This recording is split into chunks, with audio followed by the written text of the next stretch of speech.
Okay, we are back. I'm very happy to have on the Goldstein on Gelt Show my very good friend, Roger Whitney, who's not only my very good friend, but he's very much like me. I think we've both been married about 24 years, and he is a certified financial planner. Roger, how you doing? I am awesome. How are you today?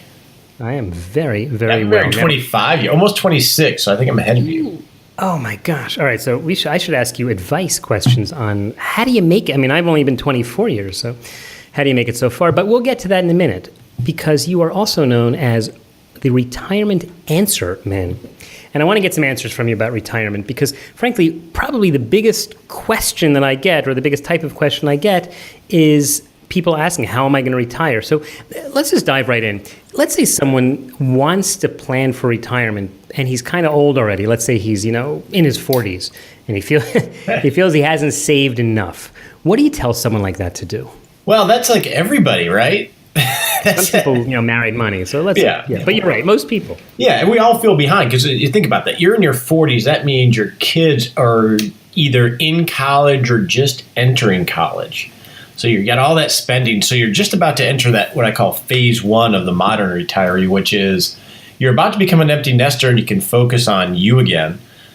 So the first step is don't worry about whether you can or not, because there's only so much you can do. We look so far off and we read these articles about all the money that we're going to have, and it's so intimidating that a lot of us just say, I can't do it. This is impossible. It's like eating the proverbial elephant. So I try to bring people back down to, let's just focus on making the right little decisions now, because we can only do what we can do. So when you say a little decision, the problem is we always want to take things, and guys like you and me, we talk about goal setting and then work. I mean, I assume you talk about this, figuring out backwards and what you need to do today. But frankly, sometimes it's not little. It's like, man, you got to start saving thousands and thousands of dollars. And this is a shock to people. After you pick them up off the ground, like how do you help them relate to that? Well, first off, I think this retirement crisis that we talk about is the premise of it I'm not accepting because of what I see with clients that retire. And the premise is that you retire at 60 and 65 and you never earn money ever again in your life. That is thinking like our parents, but we're not our parents. When we're 60, that's like, 60 is the new 40 in some ways. Most people, when they're, say, 60 years old, they still want to be engaged.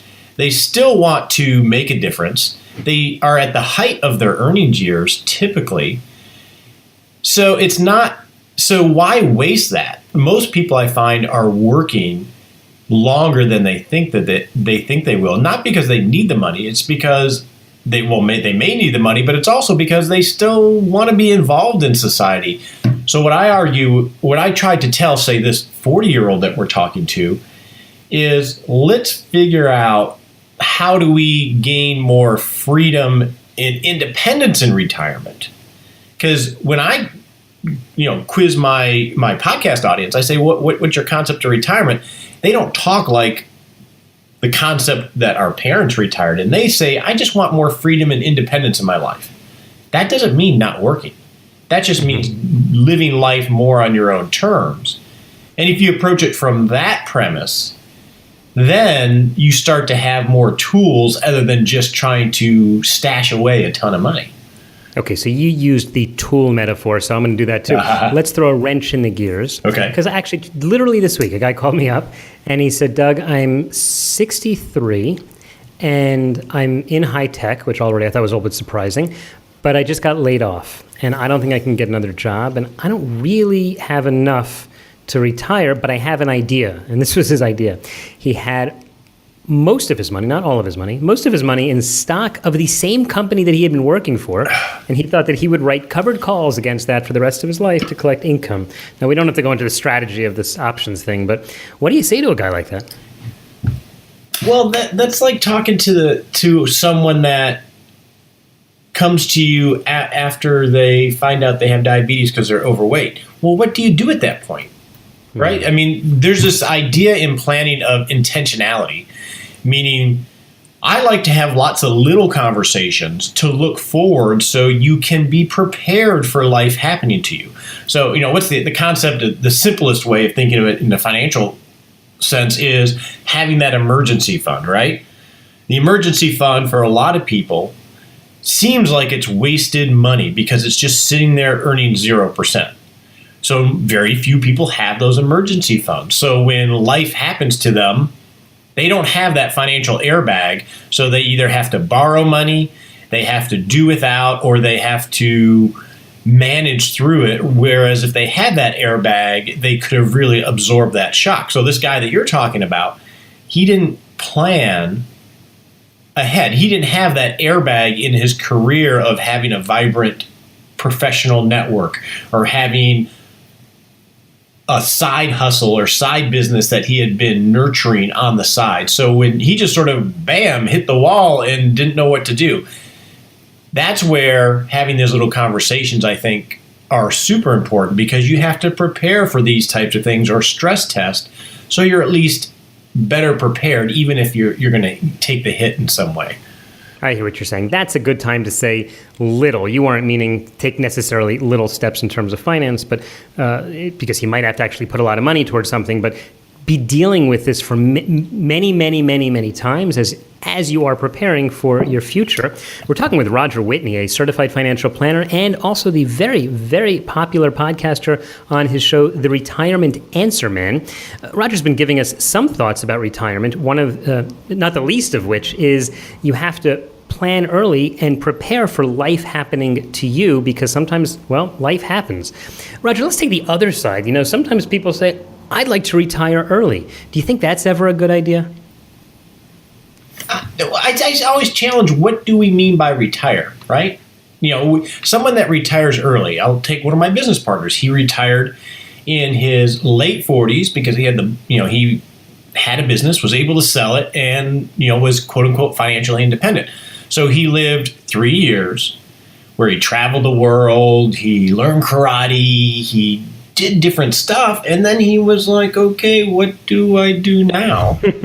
So he became a financial advisor because he was managing his own money anyway, and then realized, hey man, I have the heart to help people. I can do this and have fun too.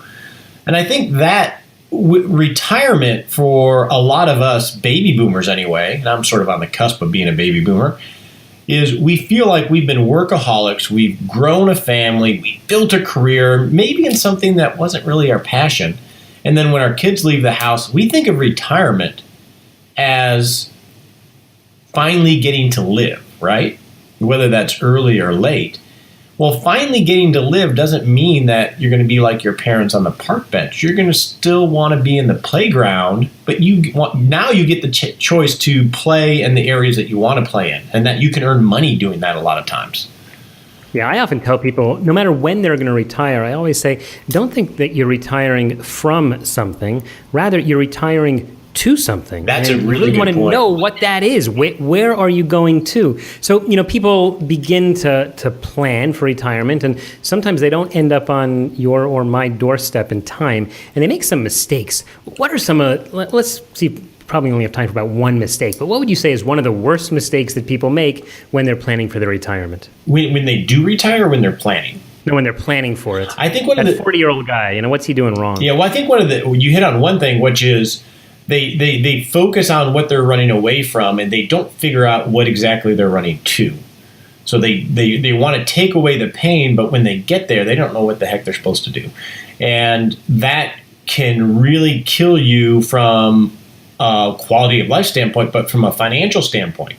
When you get bored, you can make lots of big mistakes. You can shop too much. You can buy big toys thinking that's going to fill the void, or you could start a business and put a ton of capital into it. And all of those things could really destroy you financially. So I think defining what it is you're going to, like you said, Doug, is super important. Mm-hmm. Yeah, I like your example of putting money into a business, because sometimes people will rationalize. They'll say, no, I'm investing in myself.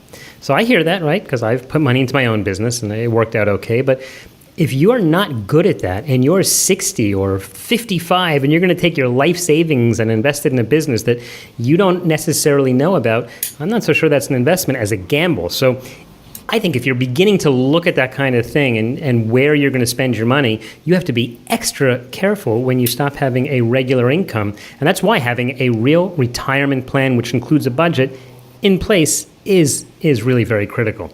Roger, you know something? I see we're just about out of time, but you give a huge amount of value, I know, to people in many, many different ways. So in the last few seconds, can you just tell us how can people follow you and follow your work? Probably the best way is to listen or check out the Retirement Answer Man podcast, which is on iTunes and all the internet, where each week I focus on not just on how to create a great retirement, but how do we create a great life, which is really what we're trying to do.